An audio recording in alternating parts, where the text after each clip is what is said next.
welcome to the Fantasy Lad YouTube channel. Another year of fantasy videos, this time under a brand new channel name. And to start off with today, I thought I'd have a look at the best point of differences and breakout candidates in fantasy this season. So what I've done is I've just filled out my team with a mixture of players that I think are either point of differences or players that I think have the potential to kind of have a breakout season in 2023 now. Obviously, you wouldn't start with this team. It doesn't fit into the salary cap anyway. As you can see, the interchange is empty. But the whole point of it is just to list some players in each different position that I think have the potential to have a breakout year or a point of difference. Now, we'll start off in defence with Caleb Daniel from the Dogs. Now, the word is he's been spending a little bit of time with the midfield during the Bulldogs match sims and all that. So that's interesting to note. Obviously, the departure of Josh Dunkley from that Bulldogs midfield opens up a spot there. And Daniel's been fantasy relevant in the past as a defender, so if he does get those midfield minutes, he could be a nice option, especially at the price, 768k, which is a very nice price for a defender. So definitely one to watch over the preseason matches to see if he's got that midfield sort of role. Then we have Mason Redman from the Bombers. Now, he's someone that had a really good stretch of form last season, Redman, and he was one that I really wanted to keep a close eye on going into this season. Now, the big thing to watch out for here is, I think, the role that he sort of plays and what sort of game style the Bombers have under new coach Brad Scott. Now, if Redman's taking kick-ins, they're shipping it around, getting those plus sixes in that back line, then he could be a very nice option, especially at the price. So it's just a matter of the role with him. And as a starting pick, it could be a bit risky, but just one that I'm keen to keep a close eye on over the preseason. And then same goes for Andy McGrath, who I also have there now. McGrath's got a heap of talent. Obviously, he's former #1 pick and just kind of been pushed out of the midfield in recent years. Mixture of form, injury and all that. So he's going to be playing as a defender this season from all reports. Now, he's similar to Redman. You just want to see what sort of role he has, whether or not it's fantasy friendly and what sort of game style. The Bombers are going to be playing under Brad Scott, so just like Redman, he's one to keep an eye on over the preseason as well. Then we have Nick Newman now. Obviously at Carlton, it's well known that Sam Doherty is looking to play a bit more midfield time, especially to start off the season. So that obviously opens the door for a Carlton defender to really take some of the points that Doherty usually gets there. And Nick Newman, he's kind of been around the mark in fantasy for his whole career, really, but he's never kind of reached those great heights. His kind of ceiling has been around that 90 average, but he could boost that a little bit if Doherty plays more midfield time as we expect. So, probably wouldn't start with Newman, but definitely someone that will be around the mark. So, definitely one to look at. And then we have Jack Bowes, the new Geelong recruit this season now. It's just a matter of whether or not Bowes is best 22 for Geelong. And as a Geelong fan, I think he is. But we just want to see it now. If he does cement himself in Geelong's best 22, he's going to be playing as a midfielder. So he won't be playing as a defender or won't be playing anywhere else. He's going to be playing as a pure inside midfielder now.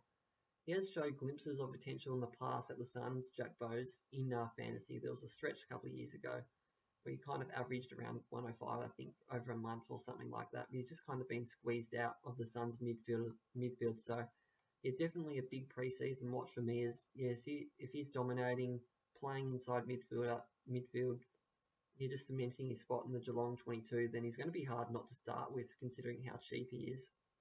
And then we have Will Day from the Hawks. Now, he's someone I think has flown a little bit under the radar this preseason. He's a very talented footballer. I remember owning him in his debut season, I think 2020 it was, and he's very impressive. He's very reliable as a rookie back then. And from all reports, he's been playing as an inside midfielder during the Hawks match simulations and all that. So that's a very interesting point to take note of. And he's definitely on my watch list as, if he's playing as a midfielder and he's available as a defender here at 537k, which is a very nice price. So big preseason watch Will Day.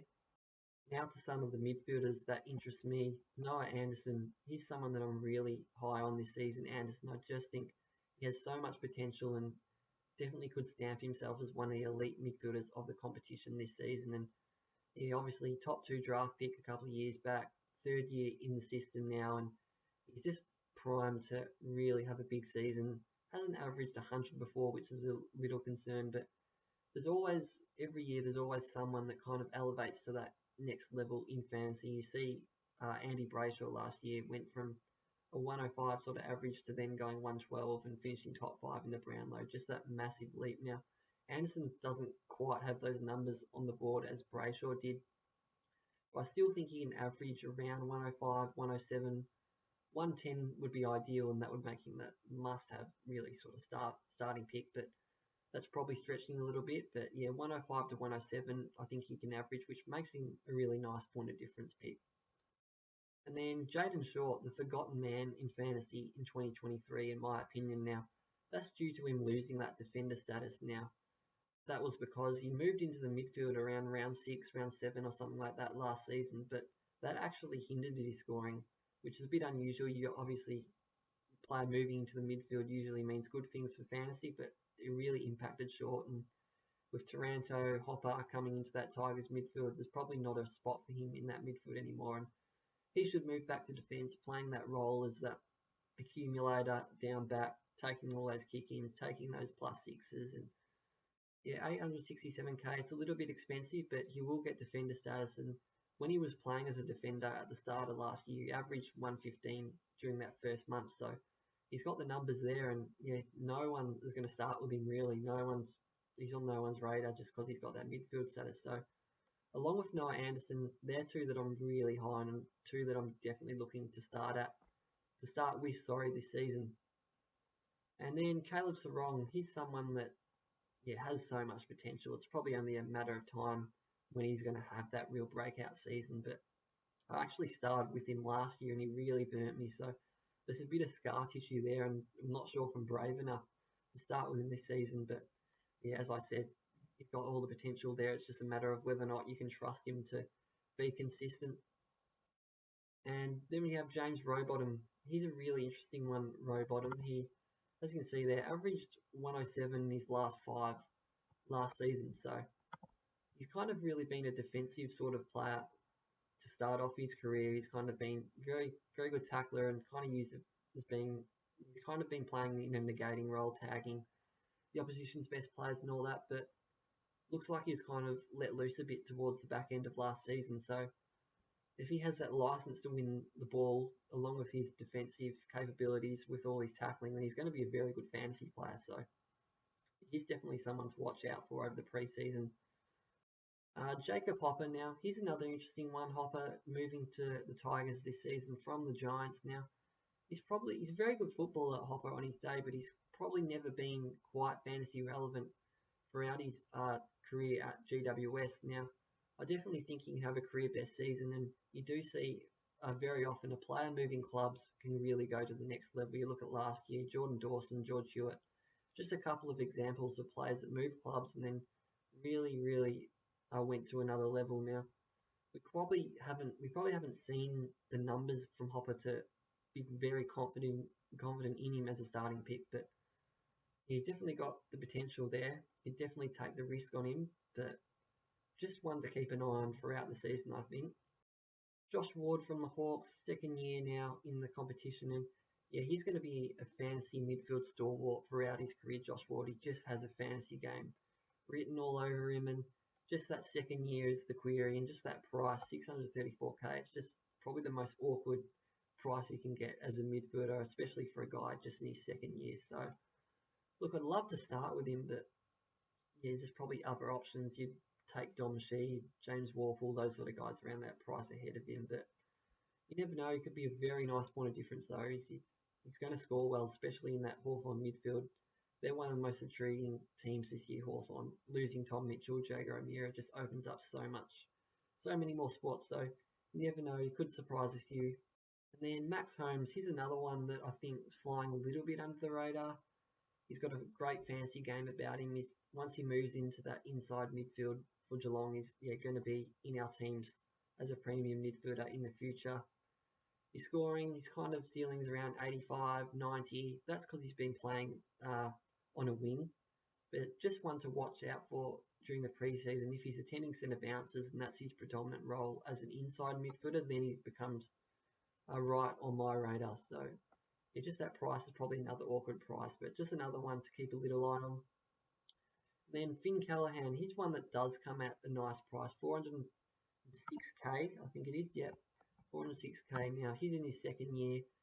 Didn't quite get the opportunity. I think he's had a few injuries last season, but yeah, high draft pick, a lot of talent. GWS lost a couple of midfielders in Taranto and Hopper, so there's a spot there for him.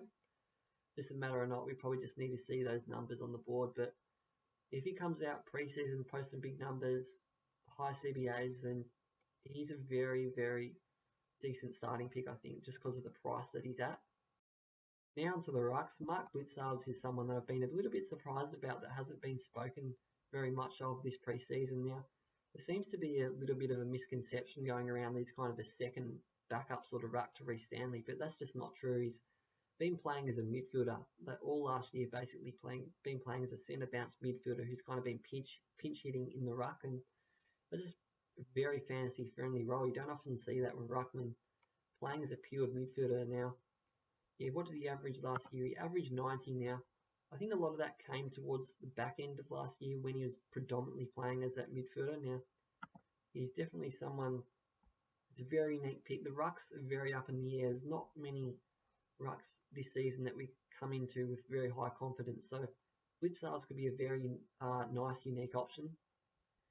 Then Braden Bruce, probably the most maligned player in fantasy. Definitely last season he was, but the thing is with him, his scoring wasn't the problem. It was just his injuries, suspensions, they just got in the way. So if you really want to look at unique option, Braden Bruce is it. 758k, nice price, and he scores well. It's just a matter of not whether he can stay on the park. Big Braden Bruce. Now onto the forward line, and the first player I have there is Errol Goulden from the Swans. Now, in the forward line, there's a lot of great value options. You look at Dunkley, Taranto, Rosie, Canelio, those sort of players, which probably makes it hard to find a real point of difference or a breakout sort of player there in the forward line. But if you are looking for one, then I wouldn't go past Errol Goulden from the Swans. Now, averaged 83 last season. He's been a very good scorer in his first couple of years in the league, but we probably just quite haven't seen the midfield time that you would like. Now, if he does increase his midfield minutes, he probably will put his hand up to be around those top 6 forwards by season end. So, look, he's probably not a starting pick, but definitely one that we should keep on our radar because he'll probably be relevant at some point this season. And yeah, just one to watch over the preseason matches, see what sort of role he plays. And we got Ben Cunnington, who's first season as a forward, I believe. Now, that's what does make him a little bit relevant. Now, he probably doesn't quite have the ceiling as some of the big forwards that I mentioned of earlier, but he's very cheap, 668k, and he's going to be playing as a midfielder. Probably could average around that 90 mark. So, look, he could be a sneaky little pod, but probably wouldn't start with him though. But he could be relevant at some point this season. Then Jack Zeeble, he's a very interesting one now. The word is he's going to be playing back down in defence this season, and we saw a couple of years ago when he was playing in defence, he was pumping out these 160s, 170s, crazy scores. So, look, he's getting older now, Zeeble, 31 years old. So that's probably the query with him. It's probably a lot more options that you definitely feel more confident, but just price-wise, he's definitely one to watch over the preseason. He could be a sneaky option. And then Ben Long, he's a very big point of difference, Ben Long. He's very nicely priced, though, 513k. He's going to be playing a half-back role for the Suns now. As we've seen, half-back roles are very, very fantasy-friendly. You look at someone like Daniel Rioli last season, who probably made a similar sort of move, similar sort of players who I think that's what the other Suns are trying to emulate with Ben Long now. If you can do that, you could probably average around 80, which makes him a little bit relevant, I think. So, look, he has defender status as well. So, look, I'm not sure. I wouldn't be confident in him, but if he does pump out some nice numbers during the preseason, it could be a nice option, Ben Long. And then we have Tom Powell from North Melbourne. Now, I'm a big fan of this kid, Tom Powell. A couple of years ago in his debut season, he just looked like a player. To me, he looked like a fantasy player. I'm not too sure what happened last year with him. Not sure if it was form or injuries. Wasn't following that closely, but you're just seeing he's got forward status this year. Very cheap. Just probably need to see the numbers first and what his role is in the preseason. But yeah, he could be a nice little sneaky option this year, but maybe a year too early, I'm not sure. But I'm definitely a big fan of him, so I'm keen to see how he goes. And then I've thrown in a real smoky in Mitch Owens there from the Saints. Now, I was really impressed from him in his debut season last year. He only played a handful of games, but he just looked really lively. And I think one game he scored that 95, I think it was, kicked a couple of goals. He just looked like a really nice player. So, look, the only problem with him is he's probably going to be playing as a forward. He's probably a couple of years, a year or two away from moving into the midfield. But look, he could be a nice little sneaky draft option, but yeah, one to keep an eye on for the future, probably, Mitch Owens. So yeah, there you have it. There's some players of interest there that could have a breakout season. Some point of differences there. All these players are under 5% ownership. So I thought it'd be a fun little exercise just to go through some of these names. And in terms of some of these players that I'm generally considering of starting with, the only two would probably be at this stage Noah Anderson and Jaden Shaw. They're probably the only two that I would consider starting. I probably wouldn't start with both of them, but at this stage, it looks likely that I'll probably start with one of those two players. I think they're great options this season. So, yeah, thanks for tuning in to today's video, the first video of many in this fantasy season of 2023. I'll probably come back with a video after the preseason matches are completed with a kind of first sort of team reveal, and we'll go through that then. So, yeah, thanks again for watching, guys. See you next time.